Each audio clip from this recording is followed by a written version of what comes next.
छत्तीसगढ़ में बनाए गए 2 उप मुख्यमंत्रियों की संवैधानिक मान्यता को लेकर विवाद खड़ा हो गया है। ये विवाद पैदा हुआ है कांग्रेस सरकार के पूर्व कैबिनेट मंत्री मोहम्मद अकबर के उस बयान के बाद जिसमें उन्होंने विजय शर्मा और अरुण साव की ओर से उप मुख्यमंत्री पद की शपथ लिए जाने पर आपत्ति दर्ज कराई है। मोहम्मद अकबर की दलील है कि जब संविधान में उप मुख्यमंत्री पद का अस्तित्व नहीं है तो फिर उनके नाम की शपथ कैसे ली जा सकती है। कांग्रेस की इस आपत्ति पर भाजपा ने करारा वार किया है। आपको दिखाते हैं।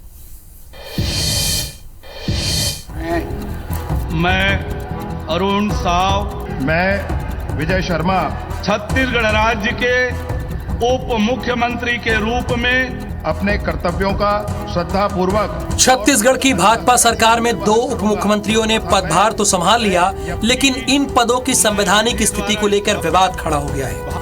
छत्तीसगढ़ के पूर्व मंत्री मोहम्मद अकबर ने अरुण साव और विजय शर्मा की ओर से उप मुख्यमंत्री पद की शपथ लिए जाने पर सवाल खड़े किए हैं। आपत्ति का आधार यही है कि जब संविधान में उप मुख्यमंत्री या उप प्रधानमंत्री पद का कोई अस्तित्व ही नहीं है तो आखिर इन दोनों ने उप मुख्यमंत्री के तौर पर शपथ क्यों ली है। 2 लोगों ने डिप्टी सीएम के रूप में पद एवं गोपनीयता की शपथ ली है। वो उप मुख्यमंत्री के रूप में उन्होंने शपथ ली है, जबकि संविधान में इस प्रकार का कोई प्रावधान नहीं है। आप यदि संविधान की किताबों में शपथ का प्रारूप देखेंगे, उसमें भी मिनिस्टर फॉर स्टेट यानी मंत्री शब्द का उपयोग किया गया है। और जब तक मंत्री के रूप में शपथ नहीं होगा, इन दोनों के जो डिप्टी सीएम हैं इनके द्वारा किया गया हर कार्य औचित्यहीन कहलाएगा। वैसे सवाल तो जायज है। उप मुख्यमंत्री पद को लेकर ये विवाद अक्सर खड़ा होता रहा है।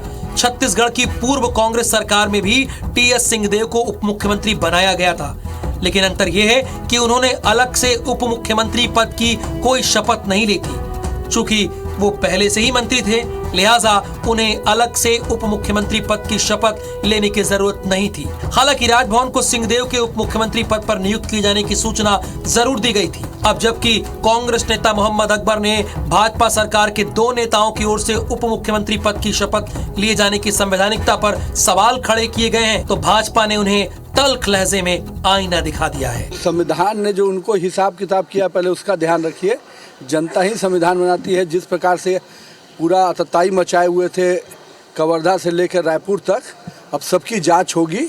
अब उसकी चिंता करें कि संविधान में जो सीबीआई को आने नहीं देते थे, अब सीबीआई भी आएगी और जांच भी होगी। ऐसे में सवाल उठता है कि आखिर उप मुख्यमंत्री पद की संवैधानिक मान्यता कितनी है। तो जवाब यह है कि भारत में उप प्रधानमंत्री और उप मुख्यमंत्री दोनों तकनीकी रूप से संवैधानिक पद नहीं है।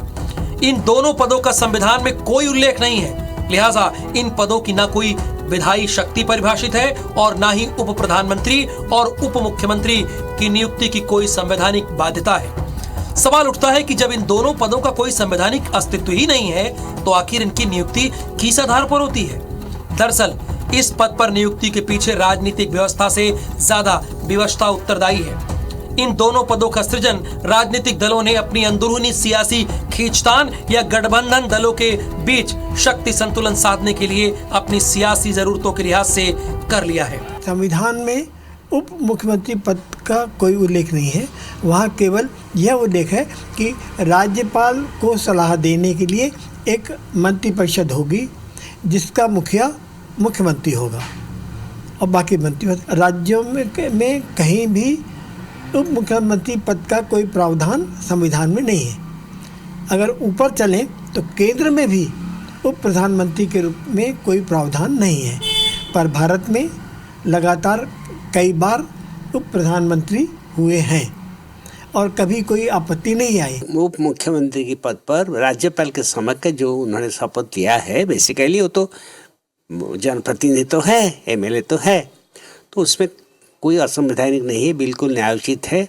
और इस प्रकार का जो आपत्ति वो खारिज करने का योग्य है। ये भारत के संविधान में ये व्यवस्था दी गई है कि राज्य के चुनाव में राज्य का प्रमुख मुख्यमंत्री होता है, अपने मंत्री बना सकता है। तो संविधान में उप मुख्यमंत्री पद नहीं लिखा है, लेकिन मंत्री लिखा है। तो मुख्यमंत्री अपने सहयोग के लिए, शासन के संचालन के लिए निश्चित मात्रा में मंत्री बना सकता है और ये मंत्री है।